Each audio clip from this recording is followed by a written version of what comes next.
이야, 틀린 게 없으면 불고 나가야겠다.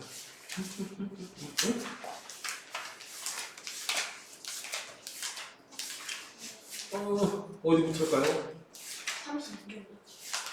아니, 참, 한 번도 안 본 거 같네. 확실히.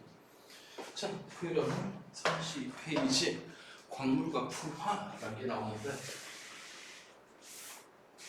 재미없다. 진짜 재미없다. 그래서 광물을 영어로 뭐라고 하는 게 가끔 가다가 우리말보다 원어가 더 쉬운 경우가 있다.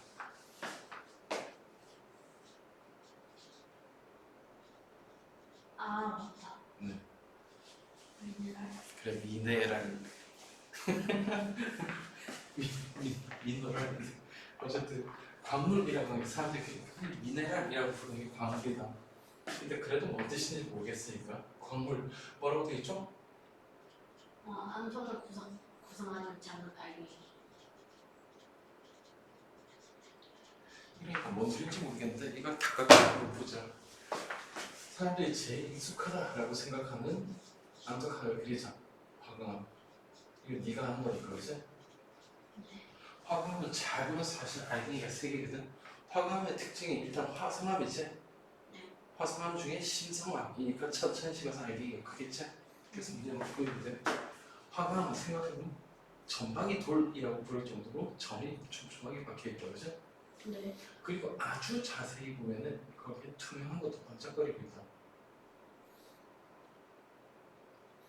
즉 화강암이라고 하는 세 종류의 녹성이 있는데 왜 세 종류냐면 여기 바탕에 흰색이 있거든. 이건 결정이 잘 안 보이긴 하지만은 장석이라는 광물이고, 그다음 흰색 투명한 거, 아니 흰색 투명한 게 아니라 그냥 투명한 거, 이건 석영이라는 광물이다. 유리랑 똑같아. 아니 정확하게는 석영 모아가지고 녹여가지고 다시 붙이면 유리가 된다. 그 다음 까만색 들어있는 건 요거는 판 모양인데 사실은 어쨌든 검은색. 이건 네, 이건 그겁니다. 여기에 얘기하는 요 석영, 장석, 흑모, 요게 사실은 광물이고, 이 광물이 모여서 화강암이라는 암석이 된 거야. 그래서 암석의 이름을 광물이라고 하는데, 이걸 하기 전에 지각에서 성관계가 나오냐? 네, 이렇게 나오네. 바로 지각 쉽게 얘기해서 땅덩이는 아니 지구라고 해도 틀리지 않는다. 지각이라는 땅덩이는 뭐로 구성되어 있냐면 암석으로 되어 있고, 이 암석은 광물로 되어 있다. 광물은 뭐로 되어 있냐면 특정한 원소들로 되어 있다. 이렇게 얘기를 하는데 화학을 약간 배운 적 있냐? 네, 화학이랑 물리학. 그러면 그대로 다시 볼까? 사실은 화학에서 얘기한 대로 원소가 모여서 뭐가 되죠? 원소가 모이면은 광물. 좀 어렵게 나죠. 원자가 모여가지고 분자가 된다, 그죠? 네. 분자가요. 분자라고 하면 좀 애매한데 분자가 모여서 얘는 단일 분자, 거의 단일 분자로 되어 있는 일종의, 혹시 이것도 배웠냐? 혼합물, 화합물? 네. 혼합물이랑 화합물 배웠어? 아니요. 그건 안 들었어요. 물질은 수물질하고 혼합물로 나뉘고, 수물질 중에 원소하고 화합물이 있다고 이런 걸 배웠을 텐데 어쩔 수 없지. 화학에서 얘기하는 나 진짜 한국어 못하나. 원소가 화학적으로 합해졌다라고 해서 화합물이라고 하거든. 그래서 사실 이건 단일 물질이라고 한 거예요. 그래서 사실 결정이 만들어지는 건데, 알갱이가 만들어지는 건데, 암석은 그래서 혼합물이 되는 거야. 지금 더 이상 할 말 없을 정도로 혼합물이고, 그래서 화학으로는 이렇게 하게 된다. 그러니까 이건 순수한 물질, 그래서 결정이 만들어지고, 암석은 네가 흔히 돌이라고 생각하는 거다. 그래서 돌 딱 생각하면 뭔가 이쁘게 생겼을까? 지멋대로 생겼을까? 지멋대로. 그냥 지멋대로 생겼다. 그런데 광물은 순수한 물질이기 때문에 결정이 만들어지고 규칙적으로 생긴 게 대부분이다. 이거 어쩐다. 대부분 규칙적으로 생겼다.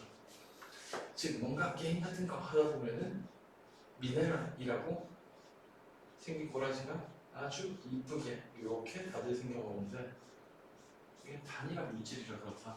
그리고 저는 사실은 석양이다. 지금 암석이 지멋대로 생겼으니까 광물도 지멋대로 생겼겠지라고 생각하기 쉬운데 대부분의 광물은 매우 규칙적인 자기만의 모양을 가지고 있어. 나중에 모양 나오면 그때 하도록 하고 그 다음 조암 광물. 와 이거 한자가 심하. 네가 때려 맞춰봐라. 조암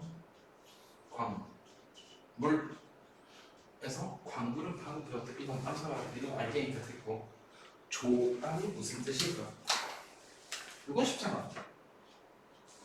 몇 번 같아? 그렇지 암석이지. 그럼 조차만 해결 안 되겠네.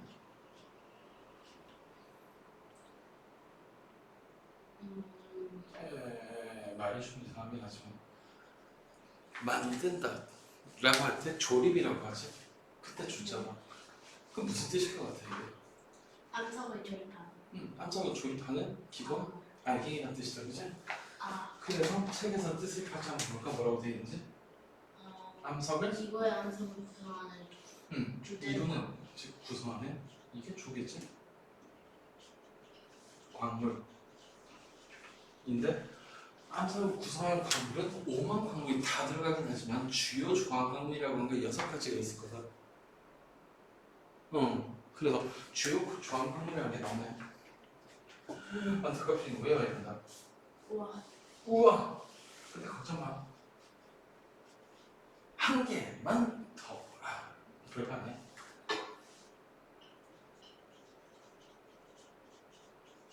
한 마리 끝내자면 혹시 두 줄로 돼 있나? 구성비까지? 그럼 같이 하자. 주요 조항 광물이라고 하는 건 6가지가 있는데 얘는 조사를 한 결과이기 때문에 어쩔 수 없이 암기를 해야 되는데 그러기 귀찮잖아 그지? 네. 그래서 일단 화강부터 장르를 치도록 하자. 석영은 사실 유리의 재료를 하고 있다 그지? 그래서 무조건 투명하다. 그 다음 장석은 사실 가장 많다. 네? 유리는 모래로 먹는 거 아닌가? 매우 좋은 질문이다. 모래는 암석이다. 정확한 암석이 깨진 것이. 그리고 여기 석영은 그 암석을 이루는 광물이다. 그러니까 모래는 석영으로 되어 있다라고 할 수 있겠지. 근데 왜 안 투명하지? 투명해 모래. 모래 투명하다고. 잘 생각해봐. 모래 보면은 그냥 색깔이 똥색이긴 한데 그치? 네. 햇빛 받으면 반짝이지 않나? 그래. 본 적 있나? 침실하면 모래 한번 봐봐. 해운대 같은 해수욕장이 좋아. 그리고 이런 걸 들어본 적 있지? 백사장이라고. 모래가 흰색일까? 아니 이거부터 얘기하자. 흰머리라고 사람들이 부르는 머리카락은 색깔이 흰색이겠나? 네. 아니야 투명해. 할머니 머리카락 뽑아내줘봐. 투명해. 두 번째, 백곰의 털 색깔은 흰색일까? 네. 아니야, 털도 투명해. 고양이 수염도 투명하고.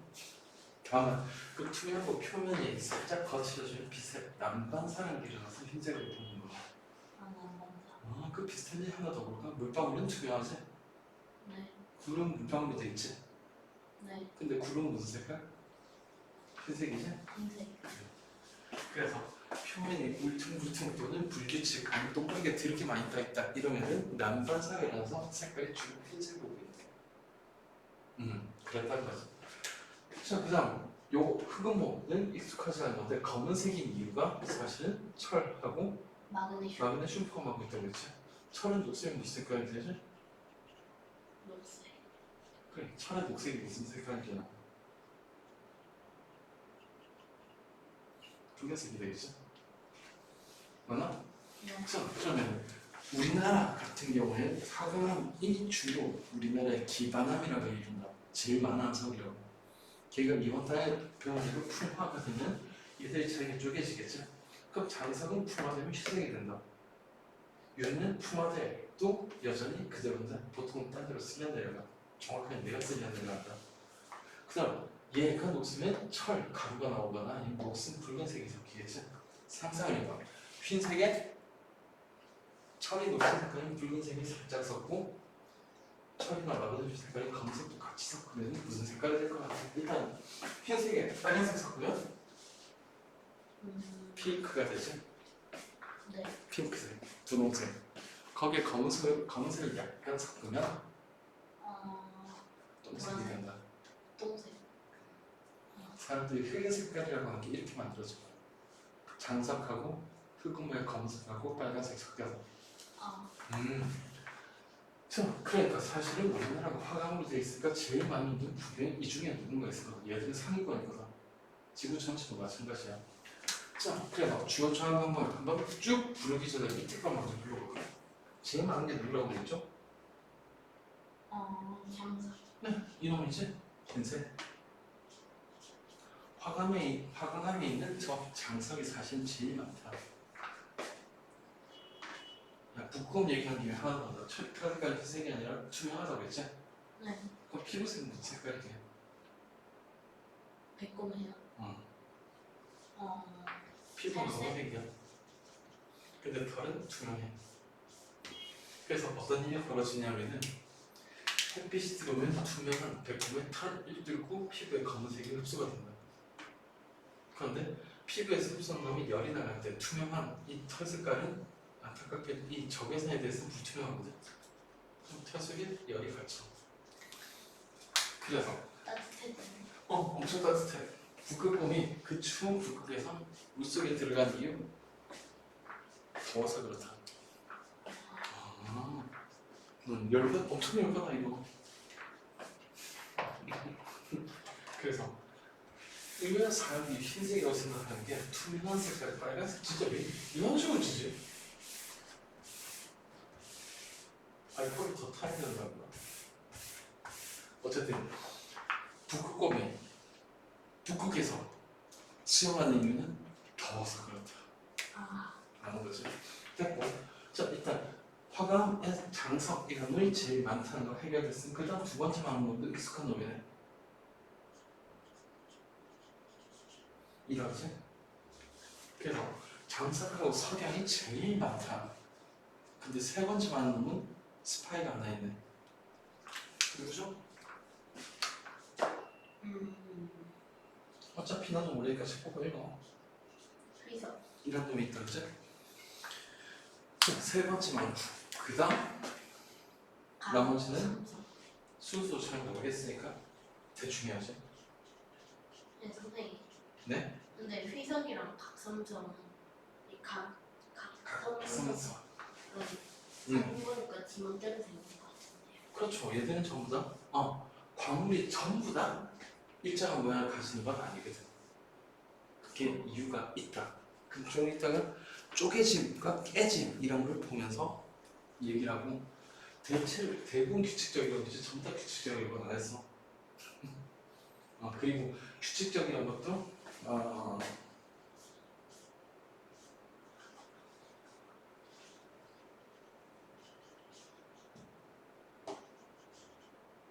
암석이 이렇게 생긴 것 같다 진짜. 이게 규칙적으로 보여요? 불규칙적으로 보여요? 불규칙. 난 규칙이 보이는데 여기 보면 지문대로 생겼지? 근데 요쪽면은 분명히 규칙이 있다 그치? 그래서 저는 사실 어떤 규칙이 있다고 하는 더 정확하게 얘기하면 저 두 방향으로 쪼개진다라고 얘기합니다. 몇 방을 쪼갠다는 건 좀 이따가 하시고. 자 지금 일단 이름 다 때려넣자. 몰라도 된다. 어차피 이건 지금 외워봤자 헷갈린다. 내가 지금 원하는 건 딱 두 개만 아는 거야. 아니 조금 더 문제 풀이해서 세 번째 휘석까지 욕심내면 좋겠는데 나머지 몰라도 돼. 각성석 그리고 이놈이지. 반응석. 이런 놈들, 이 주요 조항 광물 이런 건데, 자 여기에서 볼 거 6가지가 지각 이룬 주요 광물이다라는 걸 첫 번째. 그다음 장석과 석영은 얘들은 흰색인 동시에 제일 많다. 즉 지각의 광석을 구성하는 주요 조항 광물 두 가지는 제일 중요한 두 가지는 장석하고 석영. 근데 둘 다 밝다. 구체적으로 장석은 흰색, 석영은 투명한 색깔. 그럼 나머지는 당연히 어두운 색이란 거죠. 자, 당연히 처음부터 이렇게 6개 많은 거 처음 보는 이름들이 6개나 튀어나오는데 이걸 다 외울 수 있는 상황은 없어. 그러니까 외우려고 쇼하지 말고. 이름은 외울 수 있을 응? 것 같은데. 뭐라고? 이름은 외울 수 있을 것 같은데. 근데 그렇게까지 할 필요가 없어. 그렇게까지 할 필요 없어. 다만 나중에 얘들의 쓰임새라든가 얘들의 특징이나 이런 걸 하면 하나씩 이름을 알게 된다. 그래서 지금은 알아야 될 게 요거는 별거 2개씩 하자. 왜냐면 얘들은 실제로 많고 실제로 중요하고 실제로 흰색이고 이런 특징이 있어서 그렇다. 그 다음 욕심내는 요거까지. 사실은 뭐냐면 화가의 구성하면 이거니까 세 번째 말하는 게 흑음모라고 생각하시는데 흑음모가 아니라 휘석이라는 놈이 제일 많다는 거.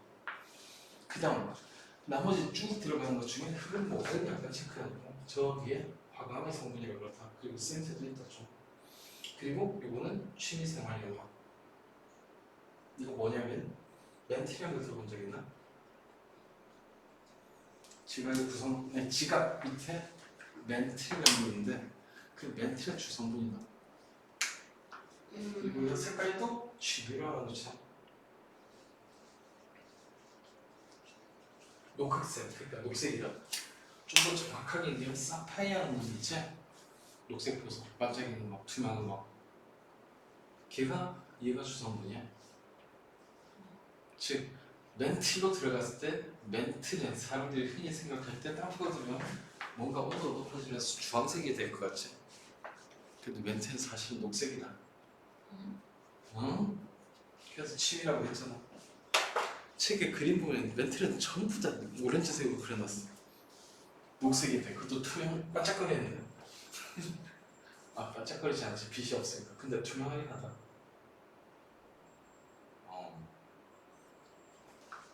그래서 취미생활 영역이라고.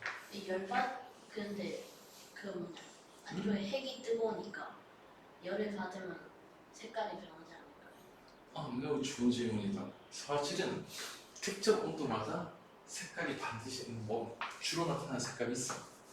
예를 들어 3000도면 어두운 빨간색, 6000도면 이제 노란색이 된다. 그게 사실은 제철소 그런 데서 셀이나 그런 거 나올 때 온도 배경으로 잴 수가 없잖아. 네. 그때는 금속에서 나오는 이렇게 밝아진 금속에서 나오는 색깔을 보면 된다. 그럼 몇 도인지 알 수 있으니까 지금 몇 도니까 어디 옮겨도 물차가 풀리겠네. 지금 어디 옮기면은 굳어서 옮겨 붙겠네. 이런 걸 판단할 수가 있지. 그건 사실은 완전히 녹았을 때는 모종의 이유 때문에 거의 똑같은 색깔이 나와. 근데 그게 모종의 이유는 아직까지 모르는 얘기다. 흑채 복사라는 건데 고등학교 과정 한참 뒤에 나올 거야. 그거 그냥 책에서 대충 나오는 거 좀 봤어요. 맞아. 20세기 초에 고전 물리학이 해결하지 못하는 문제지. 그것만 해결하면 물리학이 완전히 완성될 줄 알았는데. 뉴턴이 틀렸네. 맞아.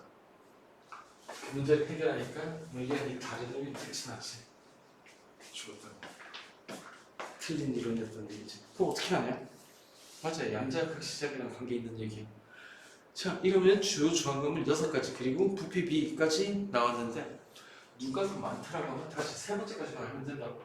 괜히 뒤에까지 다 하려고 하지 마. 그럼 3개 정도 모일만 하잖아. 처음부터 모든 걸 다 알아야 된다고. 그게 뭐야? 자, 그럼 2번째 광물의 특성.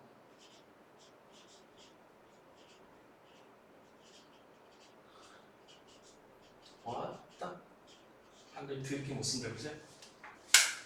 알았어. 난 이런 거 12번 게 좋더라. 특성이 뭐야? 특징 같은 그렇지. 말 그대로 특별한 성질. 이게 글자가 이렇게 되는 게 생각하고 표현 속도가 달라서 그래. 특별 있을 때 특자보다 별자를 생각하니까 리을이 나오지. 그래서 갈 거네. 그럼 특별한 성질, 특별하다는 무슨 뜻일까? 개나 소나 다 가지고 있는 성질이 특별한 성질일 리가 없지. 예를 들어 나의 특징이라고 한다면은 뭐그 들게 잘 먹는다거나 커피를 달고 산다거나 특징이 아니구나. 잘생겼다. 그렇지만 그래서 특별한 성질이라고 하는 건 특별한 놈만 가지고 있으니까 어디다 싸우냐면 이렇게 특별한 성질이니까 어떤 놈과 구분이 되겠지. 잘생긴 우리 선생님 이거라 나야. 나밖에 없으니까. 자뻑이 좀 심한데. 자, 그래서 딱 이 성질만 보면 이놈이다 라고 하는 걸 알 수 있는 거. 물론 사실 잘생긴 물리 선생님이 나올 때 딴 놈이 있으니까 어쨌든 못생긴 물리 선생님은 아니다 라고 하는 걸 확인할 수 있겠죠. 어쨌든 구분하는데 쓸 수만 있으면 광문의 특성이라고 한다. 자, 그 중에 나오는 색 그리고 좋은 색.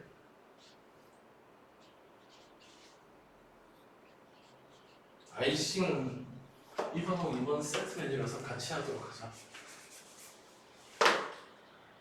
색. 아이씨, 같이 한다고 바보야. 1번 그리고 2번 색과 좋은 색. 어려워. 자, 그 중에 첫 번째 색이라고 하는 건 뭐냐면은 단순히 겉으로 보이는 색깔이다. 근데 같이 나오는 밑에 세트 메뉴라고 하는 좋은 색은 뭐라고 했는지 한도 모르겠다. 좀 읽어볼래? 좋은 색이 뭐래?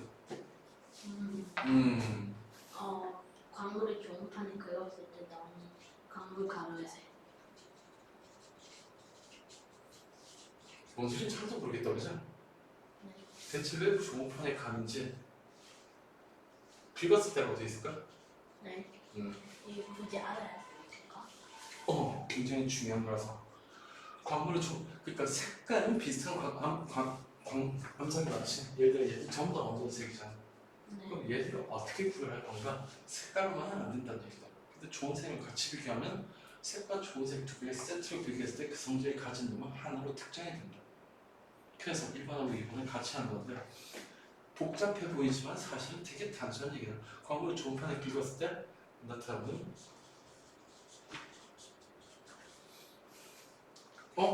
그건 뭐라고 돼 있을지 모르겠는데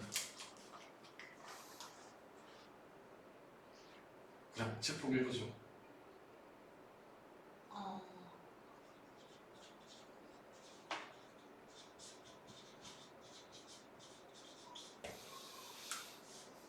광물이 가루의 색이라고 돼 있다, 그치? 앞부분은 전부 다 수식어고 결국 좋은 색은 뭐냐 하면 광물 가루의 색깔이다. 그럼 앞에 왜 저렇게 복잡하게 돼 있나라고 하는 걸 알아둬야 될 건데 일단 목적은 가루의 색깔이 되는 거야. 그럼 한번 생각해봐. 가루의 색깔하고 광물의 색깔이 다른 경우가 있던가? 밀은 흰색인데 가루는 흰색이지? 네. 그래서 그 광물하니까 그렇게 나는데 그럼 네가 알만한 광물하고 광물 가루 색깔 한번 볼까? 예스, 철. 철가루 본 적 있나? 네. 무슨 색깔이 돼? 철 색깔. 철가루가 칠 색깔이라고? 사실 본적 없어요. 이럴 수가. 본적 있는 것 같은데. 그 뭐야 자석에다가 위에 종이 달고 뿌려가지고 탁탁 떠들이는 그 자기력성 모양보다 더 그러는데. 만화책이 봤는데 검은색인데. 그냥 검은색이야. 누가 봐도 검은색이야. 나중에 검색해봐. 자주 쓰는 거니까. 그런데 원래 철이 검은색인가? 약간 어두운 색이다, 그치? 색깔이 달라졌지? 네. 자, 그래서 특정한 경우에는 색깔이 가루의 색이랑 다른 경우가 있다는 얘기다. 자, 그럼 또 과학의 발전을 위해서 어쩔 수 없다. 교실 뒤에는 유리창이 있다, 그치? 누가 봐도 투명하지? 네. 저거 반처럼 뚜렷게 해서 가루를 만들어도 투명할 것 같아? 그냥 무슨 색깔이 될 것 같아?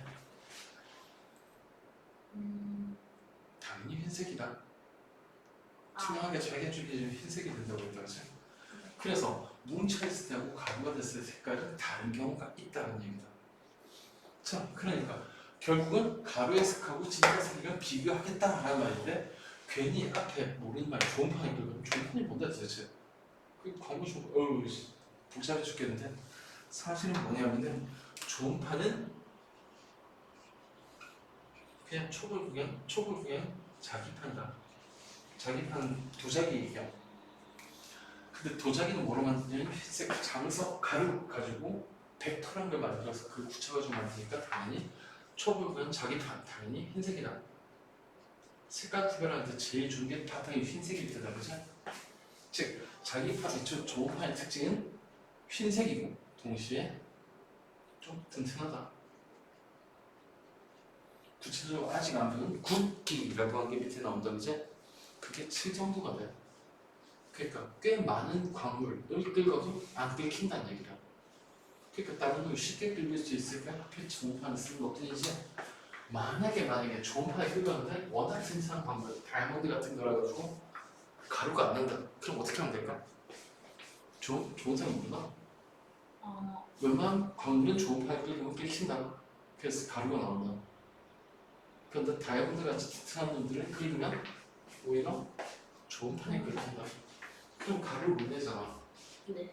그럼 어떻게 해야 돼? 안 내면 돼요. 아니 좀 맞춰 때려 부수면 된다. 어쨌든 가루만 만들면 되잖아. 사실 좋은 판은 쉽게 가루를 만들 수 있을 뿐이지 반드시 좋은 판에 긁어야 되는 거 아니다. 그렇다는 거죠. 그러면 결국 앞에 말 다 빼고 지금 색깔 좋은 색을 비교한 거는 그냥 덩어리 졌을 때하고 가루 냈을 때 색깔이 어떻게 다른가를 보겠다는 뜻이죠. 그럼 이것도 해결을 하자. 광물 가루의 색깔이라고 하는 거는 보통은 그냥 알려진 가루색, 예를 들어 철가루 검은색 또는 녹이 쓴 색이다. 계속 철로 밀어붙이자. 철가루 색깔이 무슨 색깔이라고? 검은색이다. 근데 철이 녹으면 무슨 색깔이라고? 빨간색. 붉은색이라고 했다, 그죠? 네. 그러면 철을 포함한 광물, 예를 들어 책에 나오는 얘가 자철석, 적철석, 황철석 이런 게 나오는데 다 했고 가운데 철이 들어갔으니까 철이 포함하고 있다는 뜻이죠. 그럼 그 가루 색깔은 보나마나 검은색 아니면 붉은색이라는 얘기다. 그러면 이렇다라는 건데 또 외워야 될 표가 나오네. 한 6개쯤 되나? 안 되겠다. 큰일 모자라서 2개로 쪼개야 되겠다.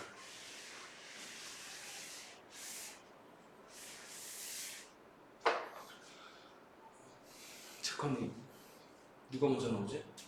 노란색이 먼저 나오네? A. 색이 노란색이야? 광물 3가지를 먼저 해결을 하자. 색은 다 노란색이라고 했으니까 됐고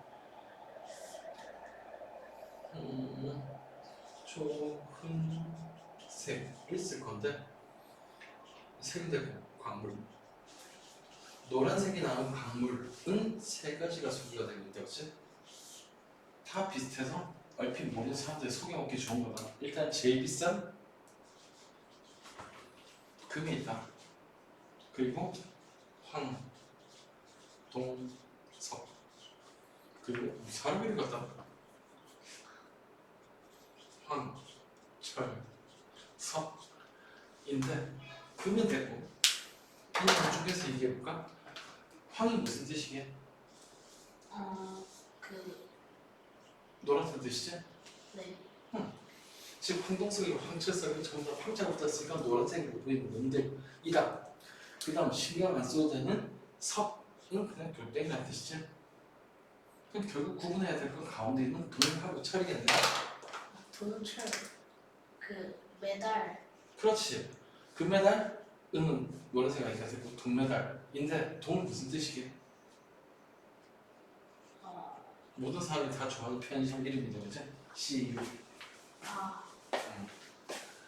자, 그래서 저 구리가 색깔이 뭐 나올지는 좀 이따가 보시고, 구리는 가루 색깔은 검은색인데 녹슬었을 때는 더 높은 색깔이 된다. 철 뭐긴 뭐야, 철이지. 굿. 자, 그러면 이제 얘들이 가루냈을 때 색깔을 다시 한번 볼까? 금은 가루돼도 금색이다. 즉 노란색이다.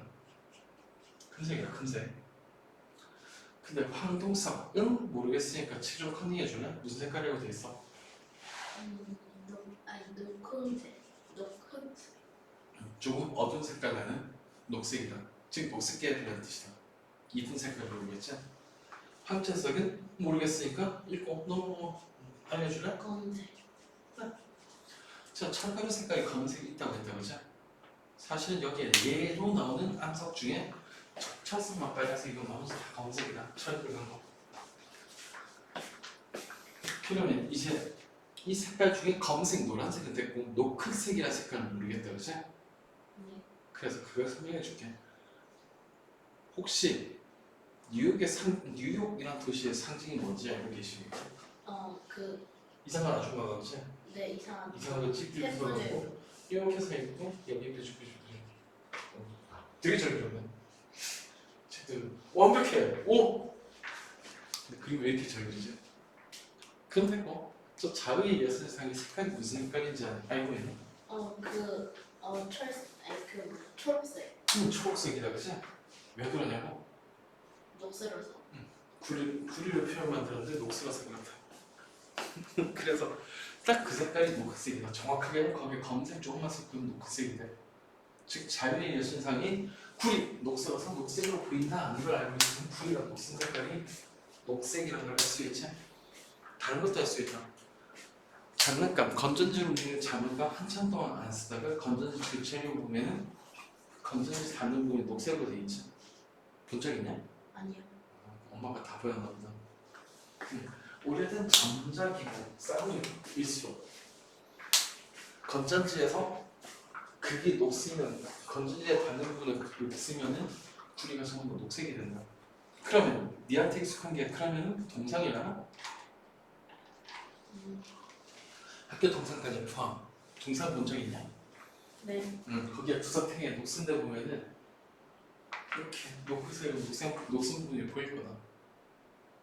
구리로 만든 다 그래. 자, 그래서 어쨌든 황동석, 황이 붙었으니까 색깔은 노란색, 동이 들었으니 구리가 녹슨 색깔, 그게 녹색이라고. 녹색 하니까까지 죽겠지만은 그래 빼자. 대략 녹색 계열이다 라는 걸 쉽게 알 수 있다. 자, 그 다음 B 색이 이거는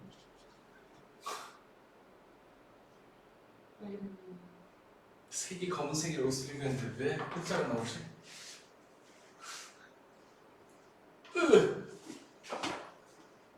키보드가 이상하게 생긴 것 같아. 검은색 인 광물 은 또컨닝에서 광물 그 다음 초록색 그 다음 표를 만든 거 이번 세 가지 짠 누가 나오려나? 흑은 오케이 흑은 뭐 자철. 그리고 자철색이 먼저 나와. 세 가지는 자철색이지 뭐. 자, 그러면 이번에도 다시 이 부분을 분석을 해볼까? 흑은 저기에 나온 놈이고 석은 여전히 됐다, 그지? 자철석의 자는 무슨 뜻이냐면 자기. 자기, 즉 자석이다. 자석 만들 수 있는 철이 자철석이다. 정철석의 적은 색깔 얘기하는 거겠지? 빨간색.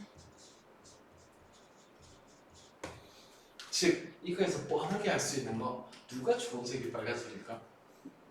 적철색. 이건 해결됐네. 그리고 철자가 들어있으니까 철이 녹색을 쓴 색깔이라고 했다, 그지? 그럼 세트로 나온 철이 붙어있는 얘는 색깔이 무슨 색깔일까? 검은색. 어차피 철이 녹색은 검은색 아니면 빨간색이라고 했다, 그지? 검은색, 빨간색이지. 철자 들어가는 문제. 얼마나 쉬웠겠지? 그 다음 왜 검은색 못 썼지? 어쩔 수 없지. 자, 흑음호는 무슨 색깔로 되어 있죠? 외워볼까? 흰색. 근데 사실 외울 필요가 없는 게 이 주요 조항과문 6가지 싹 그리면 되나? 주황색이 흰색. 흰색이랑 그렇게 되는 이유도 있는데 조금 어려운 얘기를 하자면 주요 조항광물, 즉 지각을 구성하는 주요 조항광물의 주성분은 이 색깔에 관계없이 전부 다 SiO2 거기에 불순물이 뭐가 들어가냐에 따라 가지고 색깔이 달라진다. 예를 들어 얘는 산소가 더 많이 들어가고 얘는 순수한 SiO2가 투명하거든. 이산화탄소. 맞아. 이산화탄소. 그것도 어떻게 알아? 읽을 거야? 화학에서 배운 대로? 맞아. 이산화탄소야. 그래서 규산 염지 광물이라고 하는데 걔들이 싹이 못한다. 흰색이다. 즉 흑음호가 주요 조항광물에 포함됐다는 걸 알고 있으면 초록색이 흰색으로 금방 해결이 된다. 어디에 나오나? 오, 밑에 나오는구나. 색깔만 나오네. 망할. 그 다음 요 정도까지 하고 그 다음엔 굵게 넘어가. 이거 다시 색깔은 기본적으로 외우는 거다. 왜냐하면은 광석 이름도 산에 붙였고 그 다음 색깔도 지 멋대로 이게 기본이라서 그렇다. 그런데 다 외운다라고 하지만은 사람들이 원래 외우는 거 싫어하지. 네. 그래서 자기가 쉽게 할 수 있는 방식으로 이름을 적어놨기 때문에 이름 가지고 워낙에 어떤 선택을 하든지 유추가 가능하다. 원래 한계는 이렇게 하는 거야. 다잘 외운다고 외워지는 게 아니야. 자, 그 다음 세 번째 굵기. 우와, 이게 단단하다는 뜻일까? 한번 읽어볼래? 광물의 단단함은 모든 정도. 책이 틀렸네요. 그렇게 돼 있어? 네. 도로? 미쳐? 책이 뭔가를 오해하고 있네.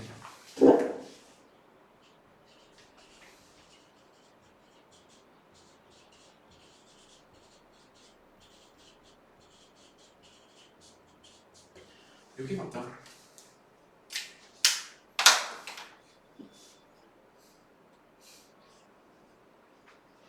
단단한 정도라고 했는데 사실은 단단하다라고 하는 게 강하다는 뜻일까? 몇 가지 예를 들어보자. 석영이 유리라고 했다고 하죠. 사실 유리는 약간 결정이 약해지는데 거기에 굵기나 잠깐 볼까? 어디 안 나오네. 그냥 말로 하자. 이거부터 질문하자. 철이 단단해? 아니면 유리가 단단해? 철. 유리가 단단하다. 철은 굵기가 3.5 정도 되고 요 모스 굵기 기준으로 유리는 4.5다. 아니다. 철이 4.5고 유리가 5.5다. 즉, 그럼 뭐 구매할 수 있냐면은 책상 중에 유리로 덮여있는 책상이지? 네. 거기를 칼을 꺼내가지고 찍 긁어봐. 그럼 흠집이 나게 안 나게? 나 절대 안 나가. 절대 안 나. 집에 와서 질문해. 해봐도 돼. 절대로 안 나. 근데 단 조심해야 될 건 힘을 꽉 줘가지고 뜯어낼 수는 있다. 즉 뭔가 유리에 칼로 긁힌 작업이 나는데 힘을 너무 많이 줘서 사실은 긁은 게 아니라 파낸 거다. 그렇게만 안 하면 유리 위에서 칼 대고 종이 자르는 정도로 유리에 흠집은 않는다. 유리가 그만큼 튼튼하기 때문인데 근데 왜 사람들이 유리가 약하다고 할까? 답은 간단하지. 철은 워낙 약하니까 힘을 주면 모양이 변하면서 버틴다. 근데 유리는 워낙 단단해서 모양이 안 변해. 그냥 깨요. 네, 그래서 깨지는 거다. 즉 사실은 단단하면 쉽게 깨지는 성질도 있다. 단단한 게 무조건 튼튼하다는 뜻은 아니라 그래서 굵기라는 걸 얘기할 때 표면만 따지는 거죠. 단순히 누가 끓기냐라는 거지 안 끓긴다고 튼튼하다는 뜻은 아니라고. 그래서 책에 오해가 생길 수 있는데 자, 중요한 포인트 첫 번째 표면이라는 거고 그 다음 제일 중요한 포인트는 이거다. 상대적이라는 거다. 그냥 누가 누구보다 더 세다는 거지 누가 누구보다 몇 배 세다라고 할 수 없다. 자, 그래서 그 모스 쿠키의 1번부터 10번까지는 나중에는 결국은 외워야 될 일이 생길 거다. 그런데 귀찮으니까 2번 누구냐? 네. 2번 그 모스 쿠키의 두 번째 등산하다고 되어 있는 놈이 석고. 섞고 손톱으로 익힌다. 손톱이 굵기가 2.5 정도가 되니까 1번 누구냐? 정장. 정장석이 정장되는 장석을 날 수 있겠다. 그지? 장석의 한 종류야. 그러면은 2번 인석구보다 6번 인정장석이 3배 더 튼튼하게 맞게 아니게? 아니죠. 아니라고. 상대적이라고. 그냥 단순히 얘보다 얘가 더 세다라고만 했을 뿐 몇 배 더 세다라는 말은 안 했다. 그 얘기는 혹시 문제 풀다가 어떤 놈은 딴 놈보다 몇 배 더 튼튼한 광물이다 라고 하면 그건 다 틀린 거야. 무조건 틀린 거야. 몇 배라고 할 수가 없고. 자, 그랬다 하는 얘기고 그럼 오해 다시 굵기가 세다고 튼튼한 뜻은 아니다. 그러면은 이제 요것도 한번 보자. 모스 쿠키에서 제일 굵다라고 알려진 암석이 누구냐? 10번. 금강. 이게 누군지아나? 영어로? 혹시 들어봤냐? 죽은 아몬드라고? 다이아몬드? 어. 아. 다이아몬드. 그래서 다이아몬드가 굵기가 제일 세니까 안 깨질 것 같지? 아니야, 망치로 때리면 다 깨져. 아까 얘기했듯이 철보다 유리가 더 튼튼한데 철로 유리를 파낼 수 있다라고 했다, 그지? 힘줘서 뜯어낸다고. 마찬가지로 다이아몬드 망치로 때리면 다 깨져. 안 깨지는 게 아니야. 그 약한 철한테도 다 깨진다. 그래서 굵기가 세다라고 해서 튼튼한 뜻은 사실은 튼튼한데 그 튼튼하다고 해서 강하다는 뜻은 절대 아니다. 책이 뭐라고 돼 있더라? 그래서 단단하고 물은 좀 표면 말도 안 하고 상대적인 말도 안 하고 제일 중요한 둘 다 빼먹었어. 표면만이다. 즉 읽히나 안 읽히나. 그 굵기는 어떻게 판단하냐면 끓여가지고 끓인 놈은 약한 놈이고 안 끓인 놈은 좀 더 굳은 놈이야. 그런데 안 끓였다고 해서 안 깨지는 거 아니랬다. 자, 그러면은 이제 모스 쿠키의 1번부터 10번까지 다 외워가 외워있으니까 니도 외워. 이제 숫자도 못 쓰네.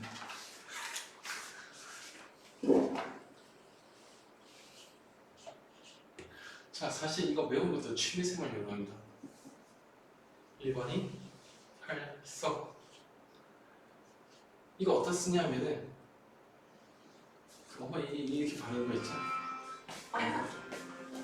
깜짝이야. 야, 완전 웅장하다. 할머니. 받아야 되는 거 아니야? 네. 나가서 바꿔 와도 되는데. 그 방금 잠깐만요. 아니야. 김에 5분 쉬자.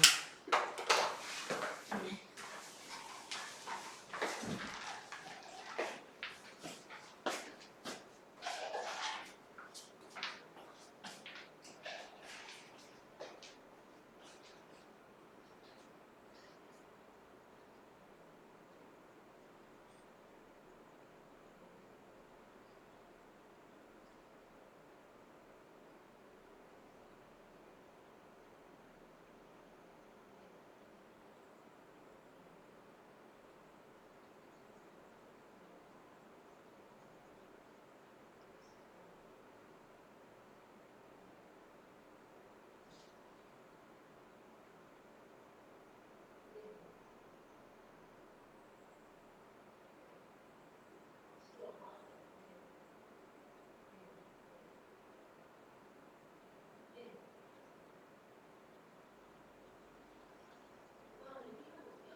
쉽지? 20번인데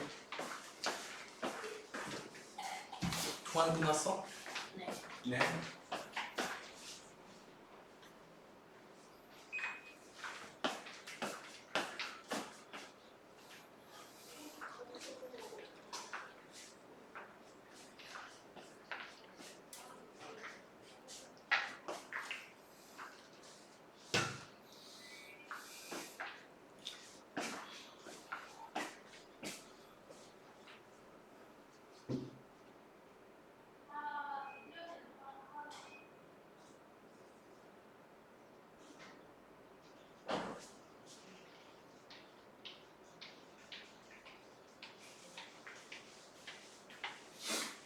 Good to see you again. 자, 그래서 다시 활성이라고 하는 거 엄마가 분발인 거 파운데이션이라고 하는 거 만져보면 되겠네. 아니요. 엄청 부드러워. 손도 쓱하니 가려고 부담할 정도로. 자, 그 다음 두 번째 석고는 발라본 적 있냐? 아니요. 깁스. 깁스 아니요. 그래요? 그 깁스 성분이 석고다. 손톱을 꾹 누르면 들어간다 사실. 세 번째는 뭐냐? 방해사각이 있다 그치? 4번 나도 보겠다 이해돼서. 아저씨 형성이네. 인간이 이거 어떻게 배우는 거지? 5번이 5번이 인회서. 내가 별말 안 하는 분들 별로 중요한 거 아니야. 아까 6번 찾았다 그치? 정장석. 7번은 석영. 이게 왜 자꾸 나와 그치? 석영 어디서 나왔더라? 여기도 있고 그치? 여기도 있네. 투명하다는 얘기도 했었고 그치? 유리에도 나오고 되게 많이 나오네. 그래서 중요하다. 그 다음 세 번째는 황, 8번째는 황, 9번째는 강. 어쨌든 옥은 진수도 아니고 옥이다. 10번은 금, 강, 석이라고 하는데 영어 다이아몬드. 그래서 소리도 무슨 중에 극강 불개, 개풀, 다이아몬드 깨진다니까.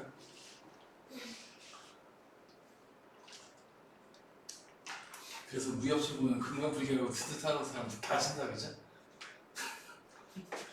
자, 그러면 1번부터 10번까지인데 다시 활삭보다 인색이 5배 센 거 아니라 석고보다 정면색이 3배 센 것도 아니고 실제로 금강색이 압도적으로 세다 다른 놈들보다. 그리고 여기에서 알아줘야 될 건 사실은 엄마야! 취소. 이 중요한 거. 자, 이 중에서 알아야 될 건 여전히 또 2개뿐이다. 문제에서 맨날 묻는 게 이거 두 개밖에 없기 때문에. 왜냐고 나머지는 성질이 별로 중요한 게 없거든. 자, 그래서 방해석하고 석영 이거 2개를 구분하는 게 굉장히 문제에서 많이 나오는데, 그래서 성질 다시 보자. 방해석 투명하다. 약간 착하지만 석영도 투명하다. 그래서 겉보기에는 저걸 잘 구분 못할 수가 있다. 그래서 저 2개를 구분하는 문제가 주어라고 나오는 거야. 그리고 사실대로 얘기하자면은 얘들은 이거 2개 빼고 다 비싸고 있어.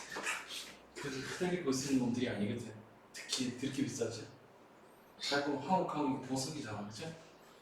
아, 얘는 흔하다, 정답색은. 근데 별로 쓸데가 없어서 흑이거든. 자, 그래서 얘들 둘을 구분한다고 드럽게 많이 나오니까 결국은 요거 2개만 알면 된다고. 방해석하고 석영. 즉 방해석이 3번, 석영이 7번. 이것만 알고 있으면 문제 풀 수 있다. 그리고 사실 문제 풀려고 머릿속에 들어갈까? 하도 많이 얘기해서. 그럼 나머지는 난 몰라. 사실 외우는 방법이 책이 어디 있을지도 몰라. 없네. 방에서 도대체 어떻게 생긴 거예요? 뭐라고? 방에서 어떻게 생긴 거예요? 어떻게 된다는 게 무슨 뜻일까요? 그러니까 어떻게 생겼는지. 아, 지금대로 생겼어. 그래서 다시 기본적으로 방해사고 석영 구분이 안 된다고 했다, 그지? 근데 모양을 지금 얘기를 해야 되나? 겉보기 모양이 어디 나오냐? 안 나오네. 그럼 그냥 하자. 자, 방에서는 사실 어떻게 생겼냐면은 약간 기울어진 육면체 모양이 생긴 것 같다. 살짝 기울었어. 그리고 방에서 같은 경우에는 사실 굉장히 자주 나오는 게 위에서 봤을 때 대충 이렇게 생긴 것 같은데 밑에다가 글자를 놓고 보면은 집에 가라는 뜻이지. 가 두 개를 켜줘버린다. 이런 거 복불장 현상이라고 하는데 복불장 현상 때문에 매년 그렇게 많이 연구가 돼서 과학적으로 중요하다. 그래서 자주 나오는 거야. 그 다음 석영은 아까 얘기했듯이 생긴 꼬라지가 스타크래프트의 미네랄처럼 생겼지. 네, 그래서 생긴 꼬라지는 이렇다라는 건데 이건 사진 같은 게 있다 석영. 그 색이라고 하는 거에 그림이 나오는데 석양 잘 보면 육각형이 보이고 있지? 네. 겉모양이? 그래서 이런 거로 딱 보고 이거 육각형 보이네 이러면 석양이다. 겉모양이 쪼개질 때도 마찬가지로 쪼개지는 거야. 쪼개짐이 없구나 지금은.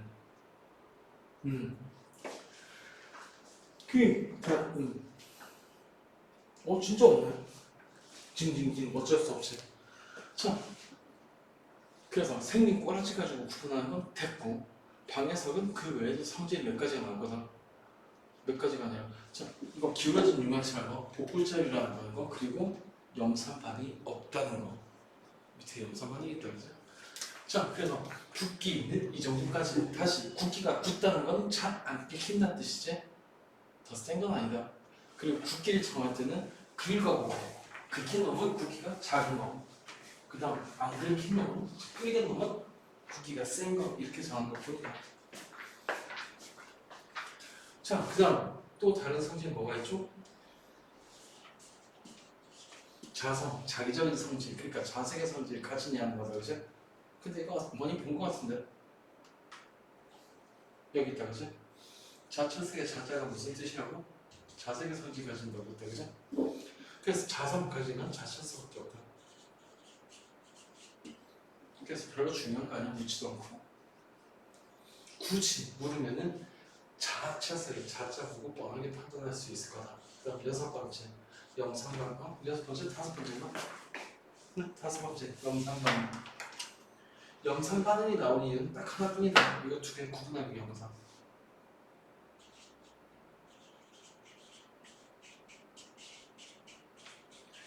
산을 뿌리면은 석회석, 그러니까 CaCO4 아이씨 이거 어쩐다. 알아보겠다 하자. 영상반응 이거는 혹시 이렇게 써도 알아보겠냐? 읽을 수 있겠다 저거? CA라 적힌 거. CaCO3. C가 뭐더라? 그알. 네? 칼슘. 맞다. 칼슘이다 그죠? 알 것 같은데. 탄산칼슘이야. 석회석의 주성분이다. 그리고 광해석의 주성분이다. 다시 요것도 맞추면 CA와 CO라는 원소로 CaCO3로 이루어진 광물이 만들어진 그 광물이 방해석이다. 그 방해석으로 된 암석의 사람들이 뭐라고 부른다? 석회석이라고 부른다. 즉 방해석은 사실은 석회암의 주성분이라는 얘기다. 자, 그래서 탄산칼슘과 방해석 원활 번전의 기체 CO2가 생성이 된다. 화살표 위로 찍은 화살표 기체가 돼서 날아간다는 뜻이야. 그런데 탄산칼슘으로 되어 있는 물질이 광물은 방에서 칸이 모자라 키가 커서 큰일 났네. 암석은 석회암이다. 즉 원투 레벨에서는 CaCO3 이게 광물은 방해석이 모이는 석회암이랑 암석이 된다 정도로 생각하면 되는데 그래서 염산반응하는 건 다시 방해석분이다.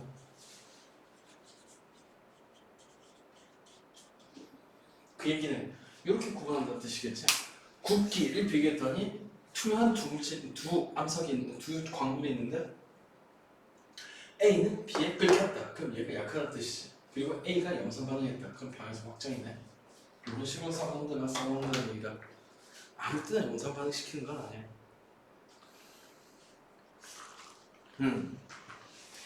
자, 그래서 영상 반응은 거품, 이산화탄소가 발생하는 상태에 방해성만 있다. 많이 길겠지만 그냥 영상 반응 방해성만 한다. 끝. 그 다음 풍화.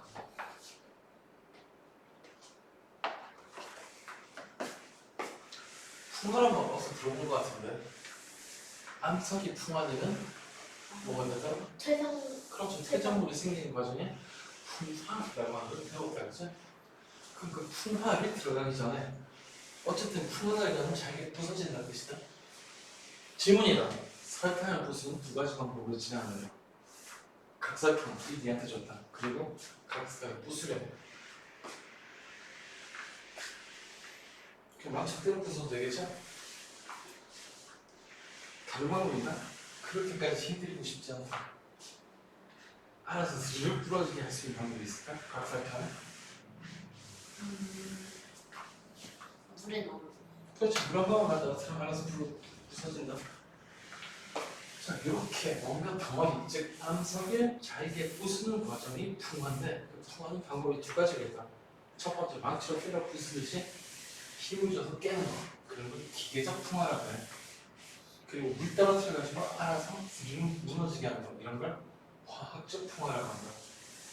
어쨌든 둘 다 결과는 잘게 부서지게 됐다라는 건데, 그래서 이제 풍화를 볼까? 너무 복잡하겠네. 복잡한 게 아니라 단순한 거.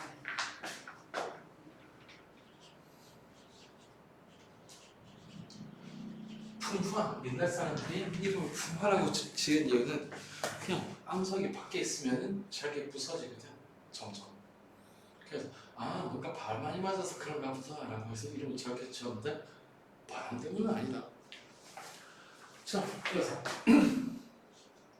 풍화 뭐라고 돼 있냐면 몰라, 싫다. 내가 들었어. 아니야, 네가 읽어봐. 풍화 뭐라고 돼 있어?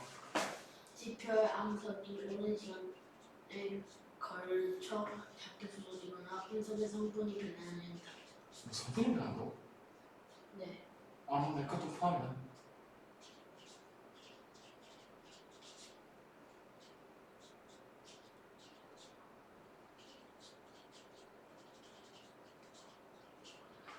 그래서 암석이 제작해서 잘게 부서지는 현상, 왜 부서진다라고 하는 건 여러 가지 원인이 있는데 혹시 주 원인 나오나? 물.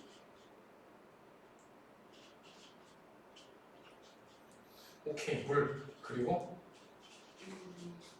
등등이 있다라고 나오고 나오죠. 즉 물이나 공기 아니면 기온 변화도 나오나? 생물이 나오네. 진짜 다 써야지. 생물, 이끼 같은 얘기다. 그리고 온도 변화 등등이 있는데 암석이 잘게 부서진다라고 하는 거 아까 얘기랑 좀 연관지어서 아까 전에 성분이 바뀐다고 했다가 이거부터 다시 광물이 어두운 색깔이 띄는 이유가 누구 때문이라고? 누구랑 누구 때문에? 철이나 물. 근데 철은 공기 중에 있으면 가만히 있는 게 아니라 녹이 있습니다, 그치? 네. 그럼 녹으면 알아서 부서지는 거 맞나? 네. 그걸 책에서 성분의 변화라고 한 거. 어쨌든 부서졌지? 그래서 좀 더 얘기하면 장석이 풍화돼서 가루가 된 상태에서 철가루가 떨어지면 녹슬어가지고 분홍색이 섞인다. 그럼 사람들이 잘 아는 똥색, 즉 흙의 색깔이 된다, 그죠? 자, 어쨌든 그렇게 풍화가 되면 뭐가 된지 뻔하게 알 수 있겠지. 암석이 제자에서 계속 잘게 부서지면 결국은 흙이 생긴다. 즉 암석이 풍화되면 그 결과는 흙이 생긴다라는 건데, 자, 풍화의 주요문이 뭐야? 제목이 둘이 떨어졌었구나. 조작을 하자. 저 어떻게 지우지? 그래서 풍화의 주 원인 물, 공기, 생물, 온도 변화 이런 게 있다라고 했는데, 첫 번째 암석이 잘게 부서지는 풍화.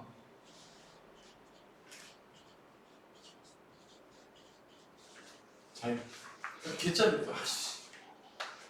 왜 쿡이는 거야 진짜.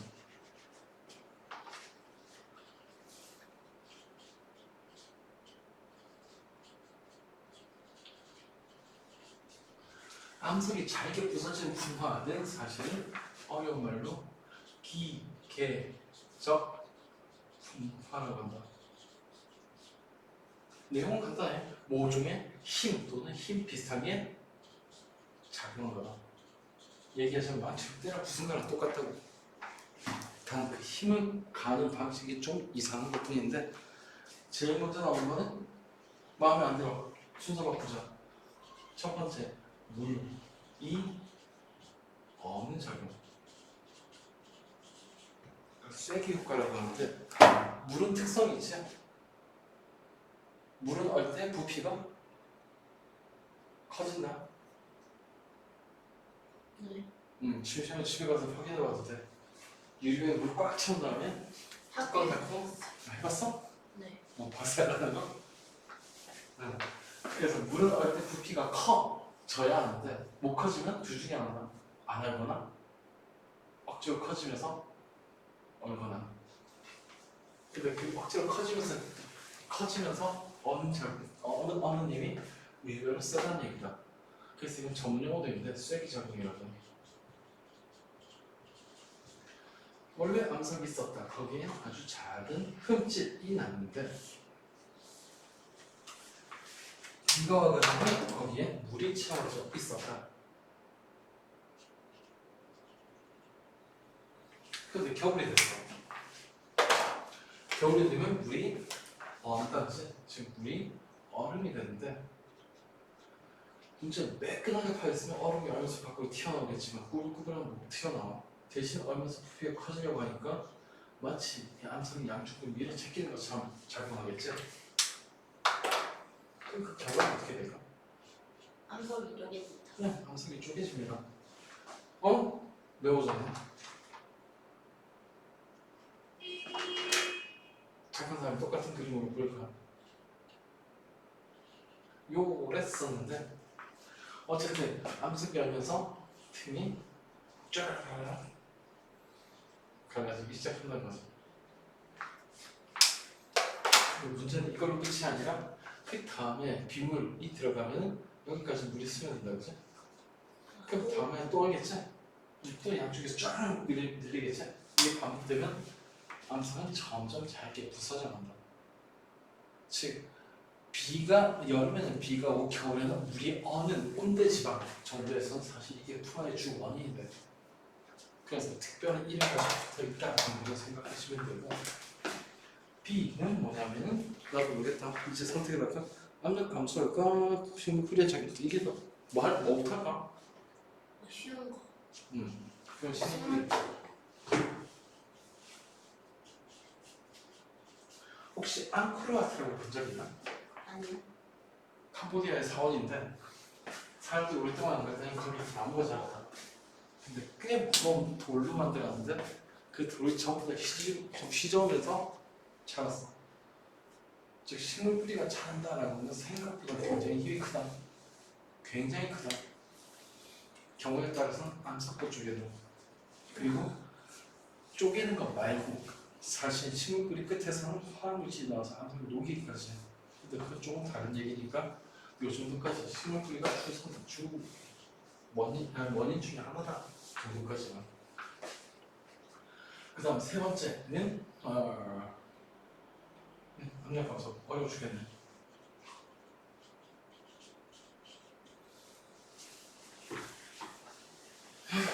망했다. 사실 중요한 거라 가지고.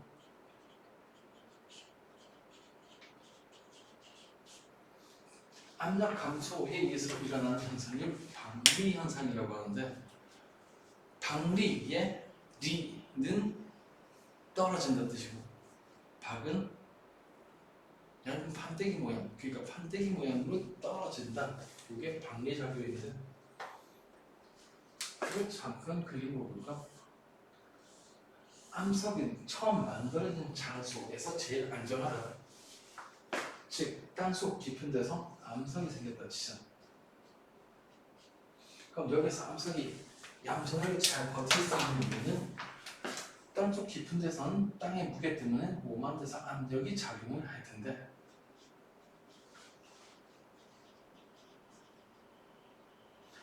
그 압력을 암석 내부의 결정이 똑같은 크기의 압력을 맡고 있으니까 암석이 안정하게 있을 수 있다. 여기까지 이해됐나? 근데 예를 들어 심해어는 물속 깊은 데서 잘 적응해서 사는데 밖에 끄집어내면 어떻게 되게? 죽는다. 그렇지. 내장 다 터지거든. 밖으로 튀어나온다. 반대로 사람이 깊은 물속에 빠져도 짜부러들겠지. 그런데 시간이 지나서 바람이 흙을 다 깎아내고 땅속까지 슉 내려가가지고 요 암석이 표면에는 노출이 됐다 진짜. 사실 우리나라의 암석들 대부분 깊은 데서 만들어진 거다. 그러면 이 암석에 이미 결정이 이룬 상태니까 내부의 압력이라고 하는 게 암석 내부의 압력이라는 게 그대로 있다. 근데 문제는 흙이 땅이 없어졌나요? 물론 일부 있긴 하지만 이제 압력이 상당히 줄었을 거라고 그죠? 표현까지 올라왔으니까. 그럼 딱 봐도 무슨 일이 벌어질지 알겠지? 그 뭐냐 터지려는데 이 껍데기가 자꾸 떨어지려고 한다. 그래서 마치 판때기 모양 껍데기가 떨어지듯이 판이 뚝뚝 떨어져. 이런 걸 반비작용이라고 한다. 잘 보면 암석은 껍데기가 밖으로 나가려고 하고 거기에 약간 틈이 생기면 비움 내려오는 연도 차이가 주된다. 즉 암석의 가로 방향으로는 반비작용이라면 세로 방향으로는 쐐기 작용이 벌어지고 이게 반복되니까 암석이 계속 깨져나가는 거야. 선생님. 네? 근데 아까 그 심해 무슨? 그 아까 심해 얘기를 했잖아요. 심해요? 심해 그 잠수함이 하잖아요. 근데 잠수함은 그 심해에 갔다가 다시 나오긴 하는데 그건 어떻게 되는 거죠? 그때부터 압력 조절해야 돼. 실제로 압력 평형을 이루기 위해서 잘 생각해보면은 압력에 제일 잘 버틸 수 있는 건 원통 모양이다. 완벽한 원통일수록 압력을 잘 버틴다. 근데 잠수함이 어떻게 생겼더라? 잠수함 양기축함. 기축하는 원통이지. 사실 그 원통을 완벽하게 매끈하게 하는 게 기술력이다. 잠수 만든 기술력. 그렇게 해서 내부 압력을 버티는 건데 이번 사고 안에는 안타깝게도 못 버텨가지고 압력에 의해서 부서진 거야. 순식간에 깨진다.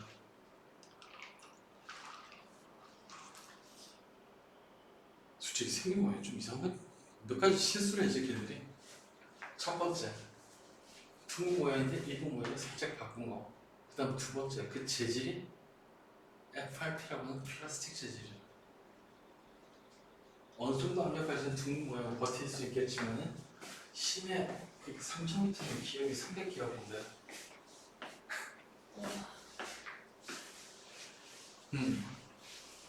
해저도시는 응?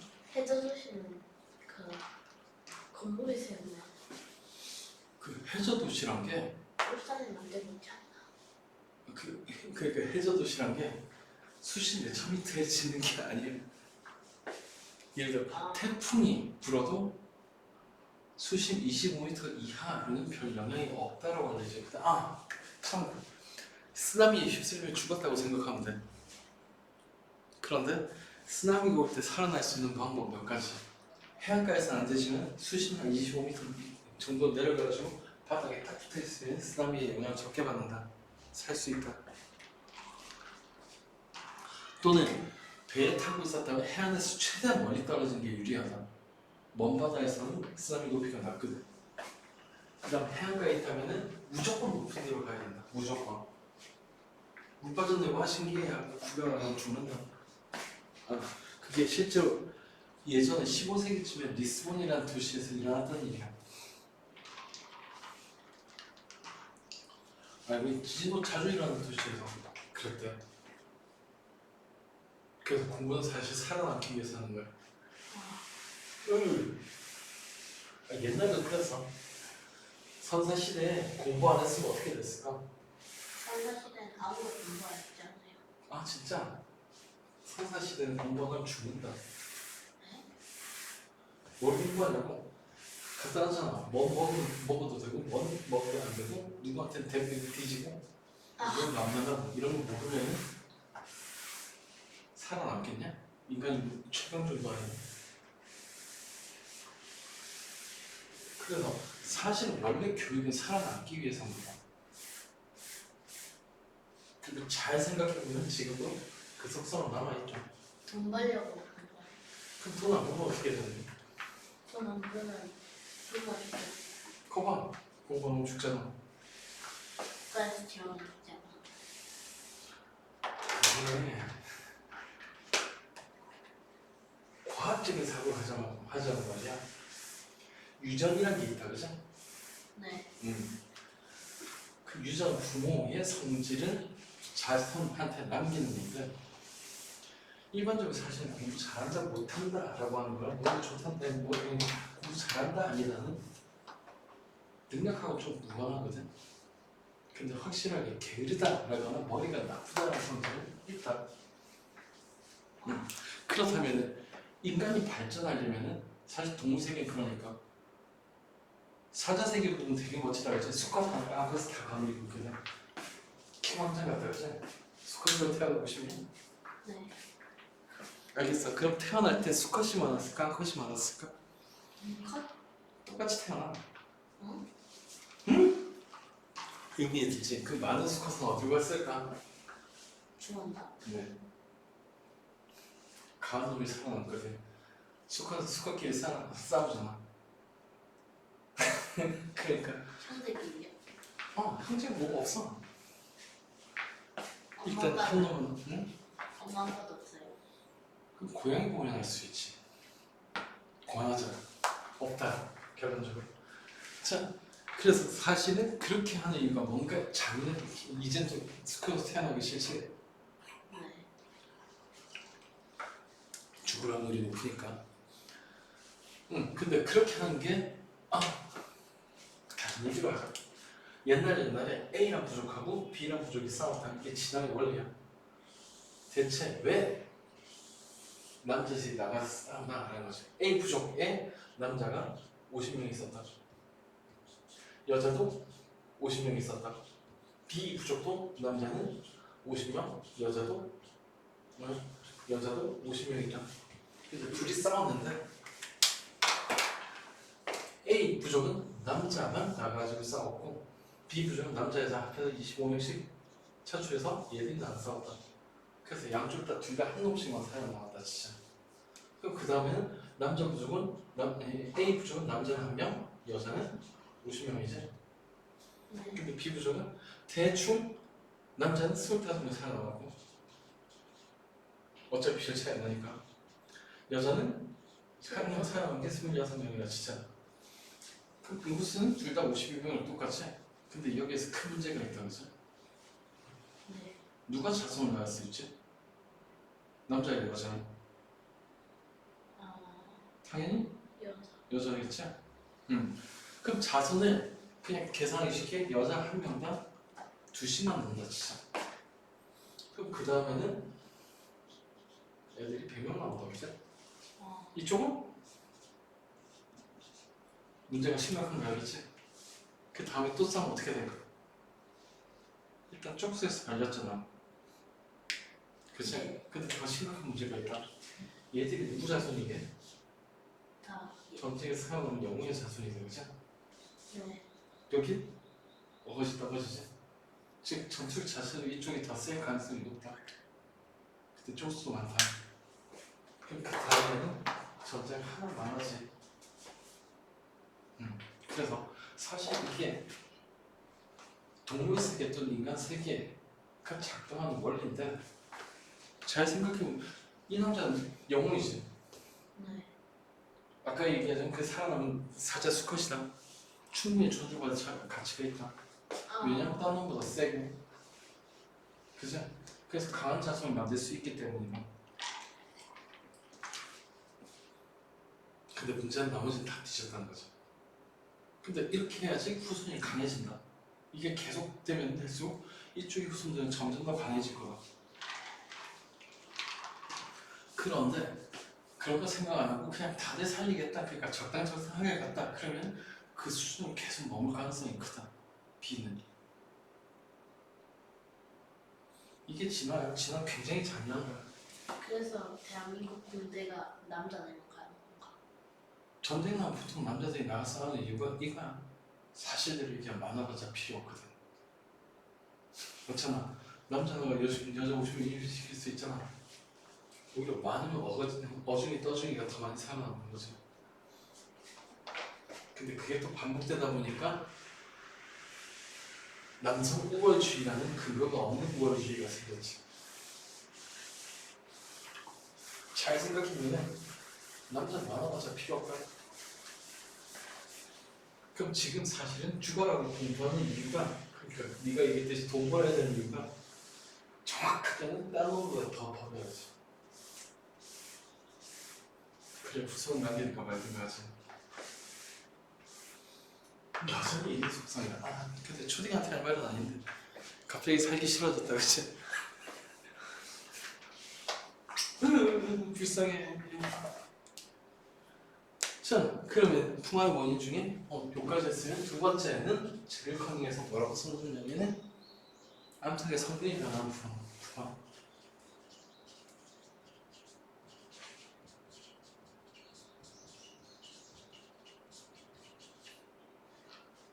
아까 뭐라고 썼지? 풍화 그대로 썼구나. 이거는 성분 자체가 변하는 건 화학적 평화라고 한다.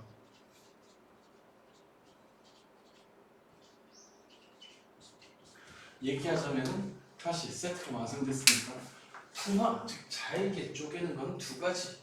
망치로 때려 부수든가 아니 물 때려서 설탕 부수든가 인데 요게 망치로 때리는 경우 요게 물 때려서 스스로 무너지게 하는 경우다. 자 그래서 화학적 풍화라고 했는데 책을 컨닝이라고 되겠네. 첫 번째 산소의 작용. 그리고 무시. 뭘 얘기하는 거냐면 산소 작용 한번 생각해봐. 산소가 무슨 짓을 했을까? 수업 시간에 몇 번 언급한 내용 중에 하나 찍어. 이거 점이네. 네. 잠깐만. 아 내가 표시해놨나? 여기 표시해놨는데.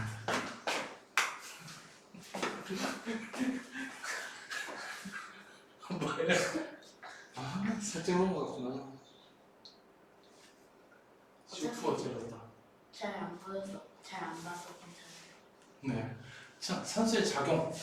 사실 제일 흔한 건 뭐냐면 그냥 몇 번 얘기 나온 거다 그치? 철이 녹슬 빨간색이라고 하는 데서 이미 나온 건데 금속이나 기타 등등 성분이 산소가 풍화, 정확하게는 산화시켜가지고 다들 무슨 작용을 얘기하는 거다. 즉 산소가 작용한다 정도만 알고 있으면 되고 그 다음 두 번째 건 좀 무시해도 되겠네. 이끼. 근데 이끼만 하는 게 아니라 이끼 등의 작용이라고 하죠. 이끼의 뿌리 비스무리한 건 이끼는 사실 뿌리는 아니다. 근데 화학 물질을 내가지고 암석평을 진짜 녹여버린다. 그래서 생태계가 만들어질 때 토양이 만들어지는 과정을 보면 제일 먼저 이끼가 자란다. 그다음 이끼가 흙을 만들면 그때부터 다른 식물이 자랄 수 있게 되는 거다. 나중에 화성에 갈 일이 있으면은 화성에 가야 될 일이 있으면은 일단 이끼부터 심어라. 지금 현재 최신 기술을 이용하면 50년만 준비하면 화성에 이끼 심을 수 있단다. 그로부터 약 30년이 지나면 나무도 심을 수 있다. 50년 대학 갔을 때 50년 뒤면 늙어 죽을 것 같은데. 사실은 인간 수명이 워낙 짧아가지고 니대에선 불가능할 수도 있다. 근데 혹시나 네가 자손 나오면은 이미 망가진 지구에서 살게 하고 싶겠냐? 자라 너네가 어른쯤 됐을 때 지구를 나. 이 가능성이 있다. 실제로 꽤 높다. 나랑 관계없는 얘기야. 공부 안 해도 돼요. 그 공부 안 해주는 건 다른 이유가 있다.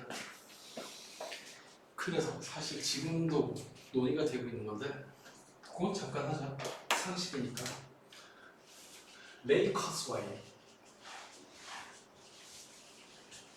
이런 사람이 기술적인 특이점 이런 걸 얘기했는데 이 수업 내용 아니니까 그냥 편하게 들어라. 이거 AI에서 꽤 중요한 얘기다. 그래서 아주 가끔 가다가 특이점에 도달했다라고 할 때 AI 관련해서 이 기술적인 특이점일 가능성이 크다. 그 내용은 뭐냐면 시간이 지날수록 인간의 특정한 지식 또는 기술은 발전해왔다, 그죠? 네. 그래서 사실은 참은 아니다. 예전 기술이 없어지기도 하고 갑자기 나타나기도 하고 하는데 대략적으로 인간의 기술은 이렇게 쭉 발전하고 있다. 다시 민견. 그다음 요게 현재 시점이라고 하잖아. 그럼 현재를 기준으로 약간 전, 그러니까 불과 몇 년 전, 길게 잡아도 20년쯤 전에 AI가 발달하기 시작했다. 근데 AI의 특성은 발달한 다음에 그걸 기반으로 더 빠르게 발달한다는 거야. 아, 즉 발전 속도가 인간이 지식에 쌓는 것보다 훨씬 빠르다는 얘기예요. 단 아직까지는 AI의 수준이 인간 수준에 미치지 못한다. 그러니까 여전히 인간이 뭔가를 해줘야 되겠지. AI를 가르치거나. AI를 없애야지. 그러면은 매우 좋은 생각이다. 전 세계에서 동시에 AI를 없애버리자. 아무도 쓰지 말자. 왜냐면 자꾸 쓰면 쓰는 놈이 유리하니까. 그럼 어떤 일이 벌어질 것 같아. 다 쓰지 마. 그럼 나만 쓸래? 그게 정상 아니야? 지금 아무도 못 믿는 거야. 그래서 사실 이거 피할 수가 없다.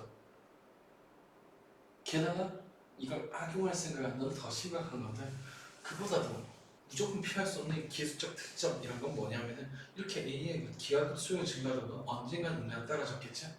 예를 들어 AI가 발달해가지고 이거보다 이승을 이겼다.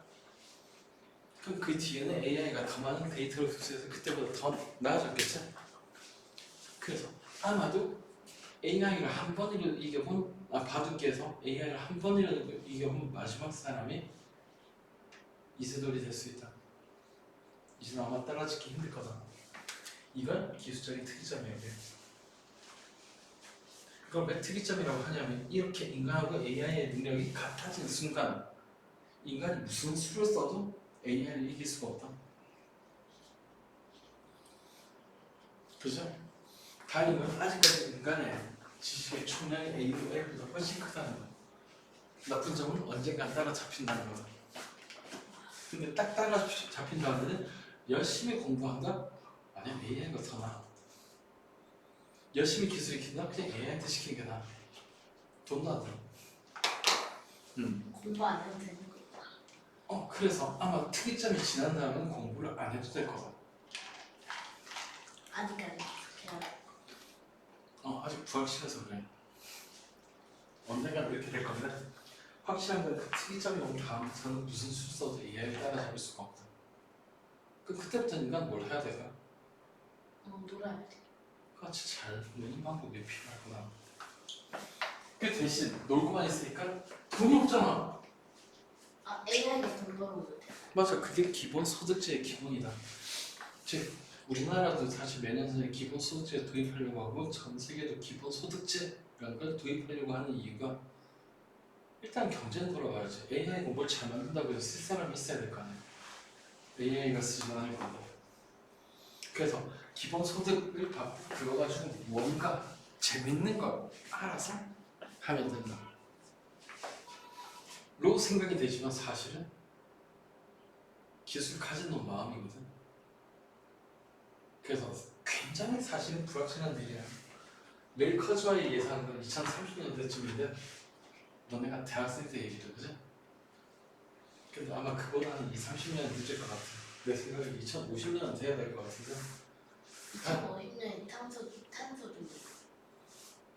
그전 말할 것 같긴 한데 어쨌든 내 생각으로는 한 2050년은 돼야 되지 않을까. 단 이게 한번 가속되면 방금 봤듯이 무섭게 가속된다. 예를 들어 챗 GPT라는 거 들어본 적 있지? 네. 그게 몇 년 전까지는 없었던 기술이거든. 작년에 갑자기 짠 나타났어. 더 놀라운 건 뭐냐면 그 챗 GPT가 다른 놈한테 벌써 밀리기 시작했다는 거다. 그래서 이 기술이 사실 2, 3년 지나면 어떻게 될지는 모르겠거든. 워낙 빨라가지고. AI를 쓰면 아주 비싸게 아무도 안 쓰지 않을까요? 그게 문제다. 즉 누군가 AI 기술을 가진 사람이 독점해가지고 엄청난 비용을 내게 만든다면 대부분이 안 쓰겠지?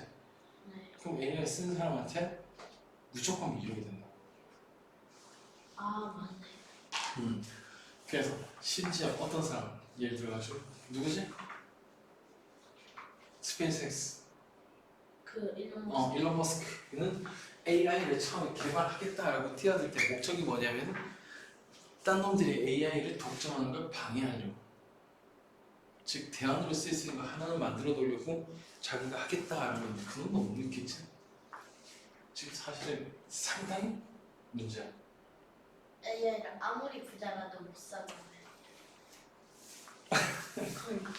그럼 네가 그거 받아들이겠냐? 그런 능력이 있는 사람, 그러니까 대충 이 상황이랑 비슷하지. 무기로 따지면은 핵무기가 엄청나게 강해. 네. 그래서 개나 소나가 지금 나도 위험할 것 같아. 그래서 나 말고 핵무기 아무도 쓰지 마라고 하는 상황이랑 똑같다. 실제로 1945년 미국이 핵무기를 개발해서 아무도 쓰지 못할 기술 유출을 막았거든. 그래서 지금은 여전히 미국만 핵무기를 가지고 있겠다, 그지? 아닌데요. 네, 아니잖아. 기술 통제라고 하면 그래서 그렇게 힘든 거야. 아홉 나라. 사실 비공식으로 따지면 더 많아. 나중에 보면 알겠지만은 핵물질을 농축하는 거는 물리학 분야의 전기하고 자기를 이용하면은 원심 분리 비슷한 기술로 쉽게 분리할 수 있다. 이건 235, 238년 235 특힌 거에서 235만 만들어낼 수 있다. 물리 특허가 고등학교 4학년 수준이야. 아 책에서 읽었는데 그리고 핵융합 관련된 거 읽었어요. 핵융합은 전혀 다른 기술이다. 그런 거. 어렵다. 동위원소.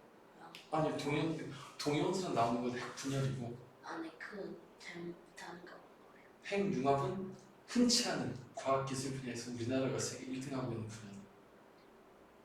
아 그래서 내가 만약에 네 나이라면은 지금보다 핵융합에 올인할 거야.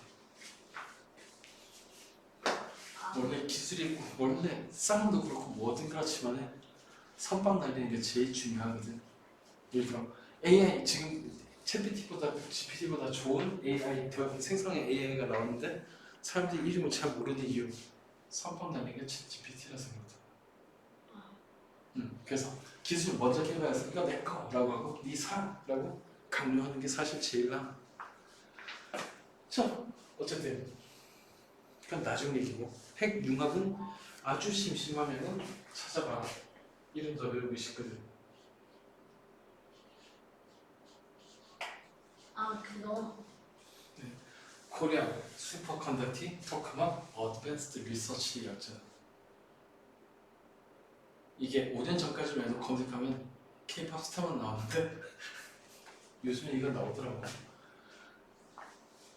저게 얼마나 대단한지는 국가핵무한연구소한테 들어가서 보면 알 수 있을 거다. 실제로 좀 대단하다 저거. 좀 많이 대단하다 사실은. 그래서 국제적으로 만든 ITER이라고 하는 핵융합로에 K-스타의 지적 기술이 꽤 많이 들어가. 핵융합이 하면 뭐가 좋은 거예요? 이거 좋은 질문이네. 에이씨. 딱히 필요 없을 것 같은데. 숙제 좀 덜 하더라도 그래. 인공태양? 석유 같은 경우에는 예전에 죽은 생물의 식체가 쌓여서 만들어진 거지. 네. 한계가 있다고. 그다음 우라늄은 개나 소나 퍼낼 수 있나? 기껏해야 러시아나 호주 같은 데서는 좀 고농도가 나온다. 그럼 오히려 더 많이 제한돼 있어. 게다가 기본적으로 핵 분열은 가만히 냅두면 알아서 터지는 거야. 안 터지게 제어하는 게 핵심 기술이다. 실수하면 터진다. 체르노빌이나 후쿠시마처럼. 즉 핵 분열의 에너지는 엄청나게 나오는 건 장점. 그리고 평소에 잘 돌리면 안전하고 깨끗한 것도 장점. 근데 인간 역사상 처음부터 끝까지 완벽하게 제어한 예는 한 번도 없다. 한 번도 없다. 언제나 실수한다. 언제나. 근데 핵융합은 몇 가지 장점이 있어. 첫 번째, 같은 양의 연료를 쓰면 그 좋다는 핵 분열보다 대략 5배에서 6배 에너지가 나온다. 그 다음 두 번째, 엄청나게 발달하는 수소, 즉 물속에 들어있는 수소만 가지고도 핵융합을 돌릴 수 있다.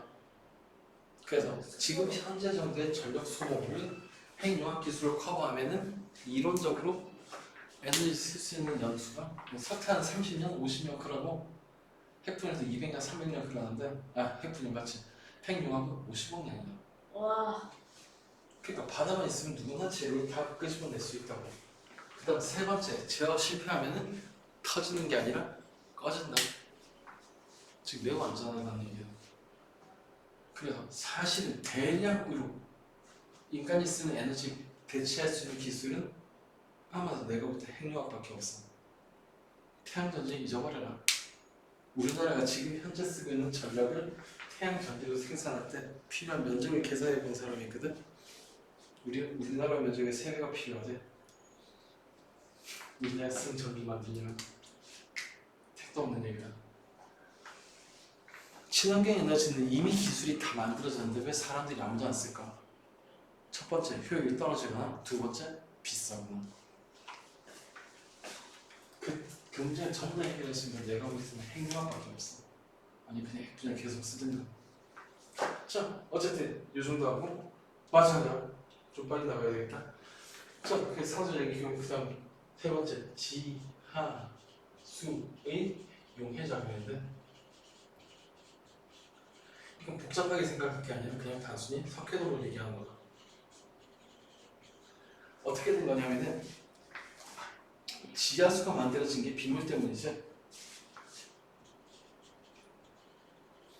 빗물 더하기 거기에 공기 중에 이산화탄소가 되면은 들어가면 탄산이 되는데 이 탄산은 마찬가지로 산이라서 염산반응처럼 탄산칼슘을 녹인다. 근데 탄산칼슘이 석회암이라고 했지 결국은. 즉 빗물에 이산화탄소 들어가서 탄산이 돼서 땅속으로 두면 땅속에 있는 석회 질인 구멍이 뚫린다. 이게 석회 동굴의 형성이다.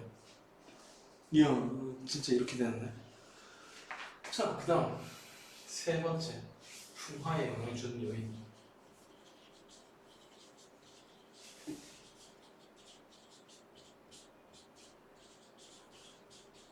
얘는 어떻게 되는지 커닝이 날까? 기온이라는 게 있다고 하네. 자, 기온이란 게 영향을 주는 게 모든 화학 반응은 온도가 10도 올라가면은 대략 2배 정도 빨라진다. 그게 여름철에 바깥 온도가 30도일 때 냉장고안이 0도라면 음식물이 썩는 속도는 8분의 1로 줄어든다. 반을 반. 그 얘기는 반대로 온도가 높아지면 화학 반응이 빨라진다는 얘기지. 예를 들어 라면 끓일 때 높은 산에서 라면 끓이면 설이 바닥바닥한 이유가 온도가 90도 정도밖에 안 올라가거든. 그럼 낮은 온도에서 라면을 끓이니까 라면이 쉽게 반응을 못하는 거야. 그럼 스프를 넣어야 되나? 스프 넣으면 끓는 점이 높아지지. 그럼 뚜껑 꽉 닫으면 압력이 높아지면서 끓는 높아진다. 그래서 과학적으로 라면이 잘 끓는 방법을 생각해냈지. 스프를 먼저. 아니, 스프 넣고 스프 넣는 건 기본이고 압력밥솥에 끓이면 졸라 맛있을 거다. 과학적으로. 자, 그래서 풍화에 영향을 주는 요인 뭐든지 그렇지만 풍화도 화학작용 그리고 여기에 물이 어느 작용 같은 게 있으니까 기온이 높을수록 사실 유리하다. 화학 반응이 그렇다. 그 다음 습도겠지? 강수량이 되냐? 마찬가지로 강수량은 높을수록 화학 반응이 잘 일어난다. 자, 주 원인에 이미 했던 얘기인데 주 원인에 물 공기가 있었지. 쟤들이 작용하는데 특히나 물, 쐐기 작용 저런 거 생각하면은 강수량이 적은 사막에서는 사실은 이런 작용이 일어날 수 없다고 할 수 있겠죠. 대신 사막은 기온 변화가 커서 알아서 일어나지만. 그 다음 암석의 표현자. 이것도 왜 갑자기?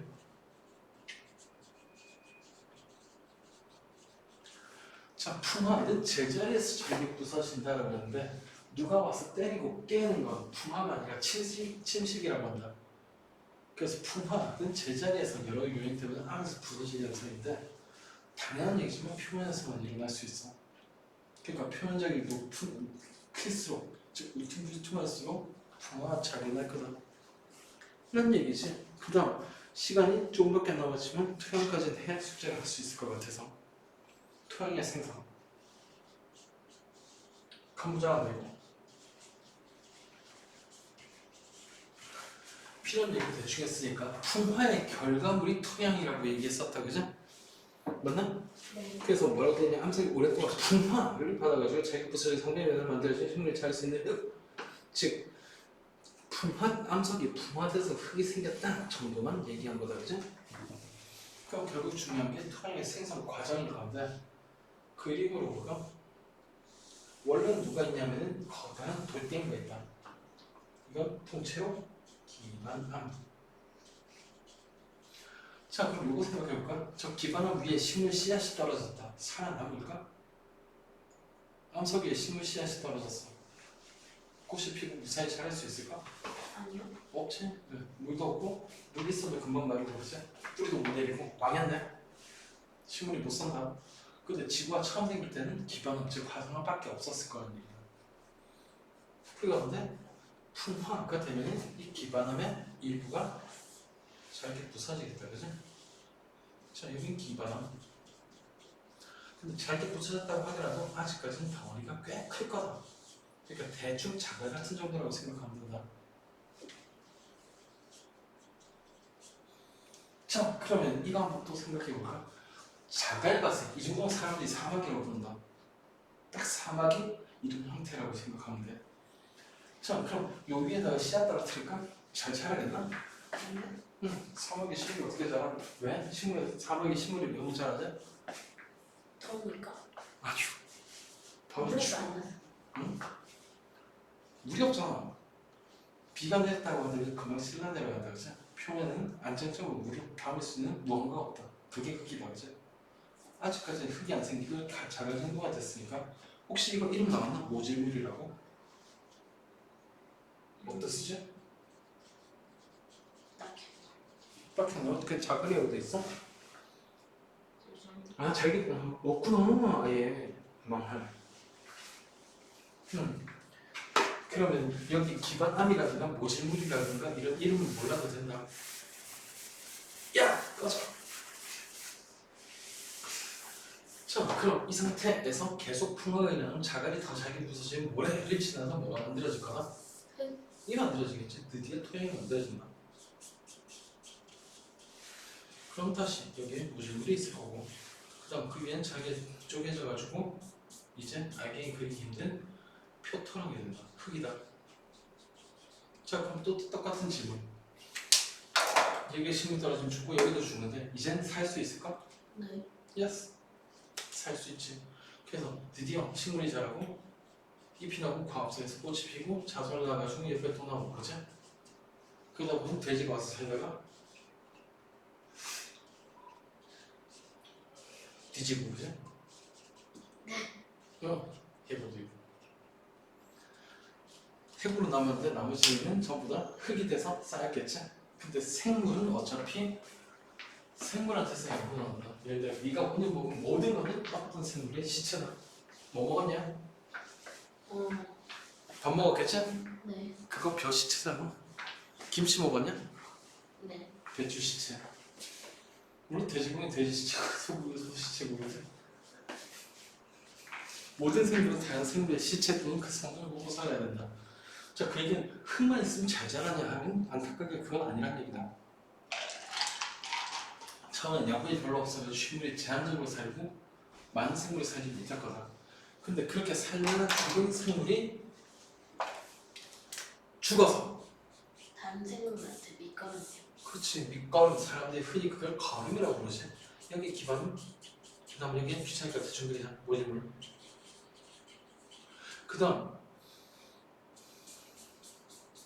표토가 있는데 거기에 식물이 살다가 죽은 시체 그러니까 거름이 생기면은 그 위에 잠깐만 식물 좀 그려.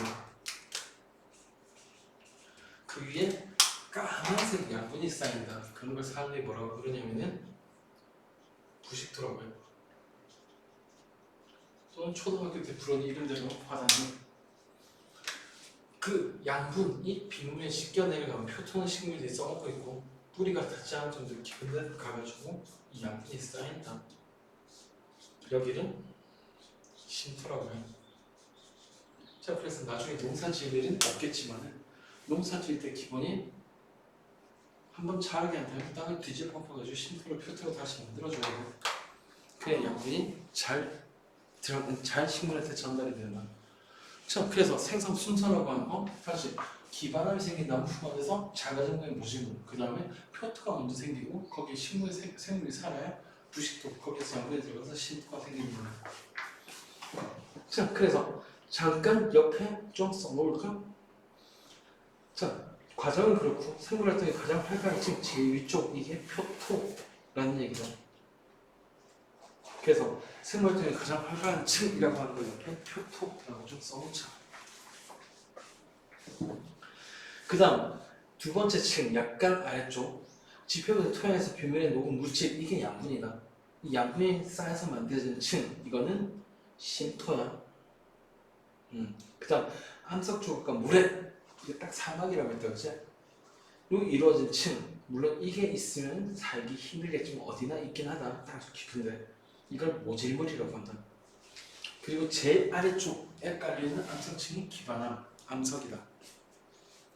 그래서 이런 식으로 토양이 생성이 된다 까지 하고 4분이 지났지만 숙제 누구나 좋아하는 42페이지까지 이름까지 몰라도 되는데 책이 없었으니까 다만 생성 과정이라고 하는 거 분명히 표토보다 쉼터가 나중에 생긴다.